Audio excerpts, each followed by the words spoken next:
Chers amis, shalom. Nous voici arrivés à la fin de la série 3. En 1881, la terre d'Israël se trouve encore sous domination ottomane. Une présence juive jamais totalement interrompue depuis l'Antiquité y subsiste, mais l'immense majorité du peuple juif vit dispersée parmi les nations, souvent confrontée aux persécutions. La renaissance d'un État juif sur sa terre paraît alors totalement impossible. Et pourtant, moins de 70 ans plus tard, un État juif souverain allait renaître sur cette même terre. Entre 1881 et 1949 se déroule l'une des transformations les plus extraordinaires de l'histoire contemporaine. Ézéchiel 36, versets 8 à 9. Et vous, montagnes d'Israël, vous pousserez vos rameaux, et vous porterez vos fruits pour mon peuple d'Israël. Car ces choses sont près d'arriver. Je viens à vous, et vous serez cultivés et ensemencés. Les premiers retours. Tout commence par les pogroms qui frappent les Juifs de l'Empire russe. Face à cette violence, des milliers d'entre eux choisissent de partir vers la terre de leurs ancêtres. C'est la première alia. Un mouvement comme les Rovevei Tzion prépare déjà les esprits et le soutien du baron Edmond Rothschild permet aux premiers pionniers de tenir. Ils achètent des terres arides, marécageuses et fondent de nouvelles implantations agricoles malgré maladies, pauvreté et travail éprouvant. On ne peut passer sous silence le rôle d'Eliezer Ben Yehuda qui fait renaître l'hébreu comme langue vivante. Le peuple ne retrouve pas seulement une terre, mais aussi une langue commune. Un rêve qui devient réalité. Ce mouvement encore spontané trouve bientôt un visage, celui de Theodor Herzl.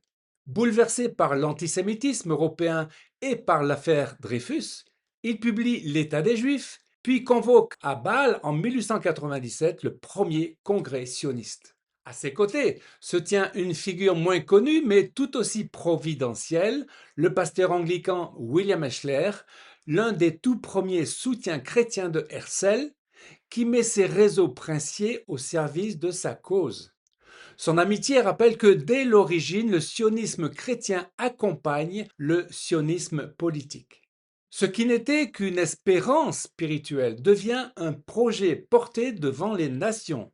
Cette période s'achève avec la déclaration Balfour de 1917, par laquelle la Grande-Bretagne reconnaît le principe d'un foyer national juif en Palestine. Un foyer national sous mandat britannique. Avec la chute de l'Empire ottoman en 1917, la Grande-Bretagne reçoit le mandat sur la Palestine, confirmé à San Remo en 1920. De nouvelles vagues d'Alia arrivent et une véritable société juive se construit, villes, écoles, hôpitaux, institutions. Tel Aviv se développe, les kibbutzim se multiplient. L'agence juive et la Haganah posent les fondations du futur État. Mais cette construction s'accompagne de tensions croissantes, les violences arabes se multiplient, notamment lors des émeutes de 1929 et de la grande révolte de 1936 à 1939. Sous cette pression, les Britanniques imposent des restrictions toujours plus sévères à l'immigration juive. Durant toutes ces années, les fondations du futur État se mettent progressivement en place, mais c'est bien en un jour, le 14 mai 1948, qu'Israël renaîtra officiellement comme nation souveraine. Ésaïe 66, verset 8. Qui donc a entendu rien de pareil et qui a jamais vu rien de semblable? Un pays peut-il naître en un seul jour? Ou peut-on enfanter une nation en un instant? Or, à peine en travail, Sion a mis des fils au monde. La Shoah et les portes fermées. Dès l'arrivée d'Hitler au pouvoir en 1933, l'étau se resserre autour des Juifs. En 1935, les lois de Nuremberg les privent de leur citoyenneté et de leurs droits. Puis vient la Shoah. 6 millions de Juifs sont assassinés et des communautés entières disparaissent. Alors que beaucoup cherchent désespérément un refuge, les portes se referment. En 1939, le livre blanc britannique limite drastiquement l'immigration vers la Palestine, poussant des milliers de réfugiés à tenter de la rejoindre clandestinement. La Shoah n'a pas créé le désir du retour, déjà ancien et porté notamment par Herzl et Eschler, mais elle a tragiquement démontré la nécessité pour le peuple juif d'avoir un État capable de l'accueillir et de le défendre. L'urgence d'un État. Après la guerre, des dizaines de milliers de survivants restent enfermés dans des camps de personnes déplacées, n'aspirant qu'à rejoindre la terre d'Israël.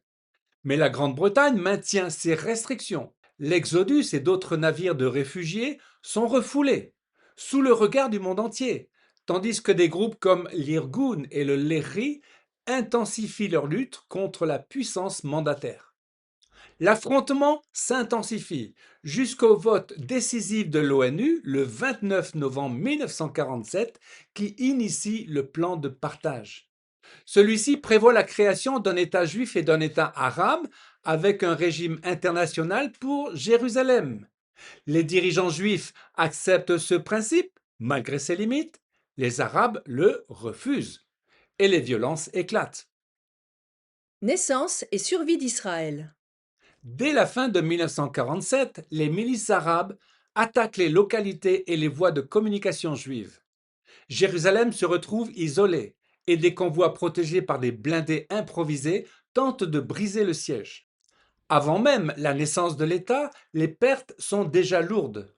Et le 14 mai 1948, à l'expiration du mandat britannique, David Ben-Gourion proclame à Tel Aviv l'indépendance de l'État d'Israël. Une nation née en un jour. Mais dès le lendemain, 5 armées arabes, l'Égypte, la Transjordanie, la Syrie, le Liban et l'Irak, envahissent le jeune pays. Israël, qui manque d'armes et de soldats formés, doit combattre sur plusieurs fronts. Renforcé par des volontaires juifs venus du monde entier, le jeune État résiste, puis repousse progressivement les armées arabes au prix de lourdes pertes. Les armistices de 1949 mettent fin au combat. Israël a survécu et contrôle désormais un territoire plus vaste que celui qui lui avait été attribué par le plan de partage. Jérusalem reste divisée, la Judée et Samarie passent sous contrôle jordanien et Gaza sous administration égyptienne. Le projet d'État palestinien ne voit pas le jour, les Arabes ayant rejeté le plan de partage. En conséquence, nombre d'entre eux deviennent des réfugiés, tandis que commence l'exode des Juifs des pays islamiques, contraints de fuir ou expulsés. Ainsi, si la renaissance de l'État hébreu peut être considérée comme un miracle, elle s'est accomplie au prix de profondes souffrances et de nombreuses vies humaines. En résumé, En 1881, quelques pionniers juifs arrivent sur une terre encore dominée par l'Empire ottoman. En 1897, Herzl et Eschler donnent au retour une voie politique et une amitié chrétienne indispensables. En 1917, la déclaration Balfour apporte une première reconnaissance pour un foyer national juif. Et en 1920, à San Remo, cette reconnaissance est confirmée internationalement. En 1939, puis en 1945, la Shoah rappelle tragiquement le prix de l'absence d'un État. En 1947, les Nations Unies reconnaissent le droit à la création d'un État juif. Et enfin, en 1948, Israël proclame son indépendance. Tandis qu'en 1949, après des mois de guerre, le jeune État est toujours debout. Rien de tout cela ne s'est accompli sans le courage, le travail et le sang versés par des milliers d'hommes et de femmes.